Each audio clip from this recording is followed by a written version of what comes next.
Buenos Aires, the Zahir was a common 22 centavo coin into which a razor or letter opener scratched the letters NT and the number 2 into its face. In Gujarat, at the end of the 18th century, the Zahir was a tiger. In Java, it was a blind man. In Persia, it was an astrolabe. Last June 7th, at dawn, in San Bernardino, California, the Zahir came into my hands in a new form. I am no longer the man I was then, but I am still able to recall and perhaps recount what happened. I am still, albeit only partially, Marcelo. As I walked home from school, I was unaware what troubles lied ahead with what I thought to be an ordinary baseball. I had no idea that this was to be my 22 centavo, my Zahir.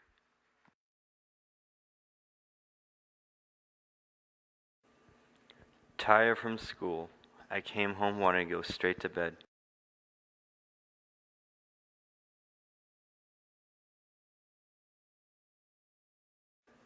I threw my bag on the bedroom floor, laid down, and that was the last time I went to sleep in peace. I woke up in a heavy sweat, panting. I cannot tell you if I was still in a dream. I frantically looked for answers around the room. My eyes fell on the baseball that I found earlier, which ironically made me feel as if I was back in reality, awake from my dream. I did not know this was to be the beginning of the end of true reality. As morning broke, I felt as if I was in a constant haze, almost like the dream had followed me into my reality.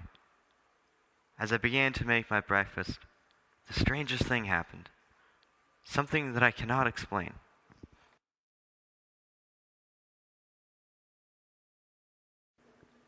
Was I still dreaming?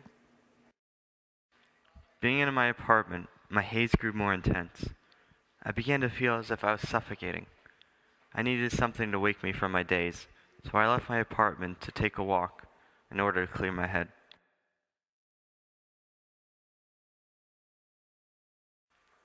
I took the baseball with me and chucked it into the dumpster.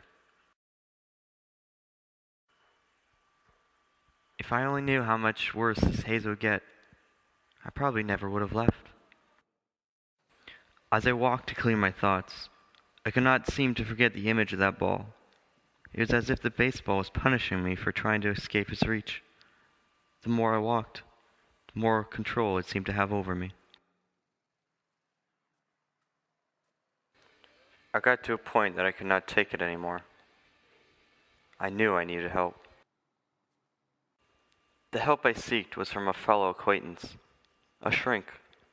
I decided to confide the entire story to her. I told her I was tormented by an image of a baseball. She told me to go to a bookstore and pick up a copy of the Zahir, and that all my answers laid upon those pages. What I learned from these pages was just as comforting as it was frightening. Between the covers of that book was a description of my illness. It taught me about the superstition of the Zahir. Belief in the Zahir is of Islamic ancestry and dates to the 18th century. In Arabic, the Zahir means visible, manifest, evident. In the sense, it is one of the 99 names of God. In Muslim countries, the masses use the word for beings or things which have the terrible power to be unforgettable and whose image eventually drives people mad. The All-Merciful does not allow two things to be the Zahir at the same time, since a single one is capable of entrancing multitudes. I learned the Zahir had been a small sailor's compass, a tiger, and even a 22 centavo coin. It had taken me over in the form of a baseball. There was no escape. As years have passed, I learned that time, which softens recollections, only made the memory of the Zahir all the sharper. Anything that was not the Zahir came to me through a filter, and from a distance. I no longer perceived the universe. I perceived the Zahir. What I learned from it all was that behind the Zahir was God.